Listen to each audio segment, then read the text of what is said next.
মাদক থেকে মুক্ত করার জন্য যারা গান গায় ওদের 50% addicted, most of them are addicted.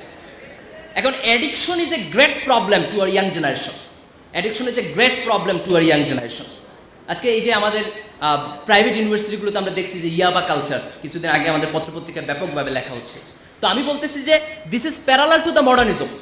তুমি ব্যান্ড সঙ্গীত শুনবা, নাচানাচি করবা, পাশ্চাত্যের সংস্কৃতির মধ্যে যাবা, আল্ট্রা মডার্নিজম হবা, ফ্যাশনেবল হবা, অনেক বেশি স্মার্ট হবা, আর মাঝে মধ্যে একটু ইয়াবা খাবা না, হিরোইন খাবা না, গাঁজা খাবা না, এইটা তো হয় না।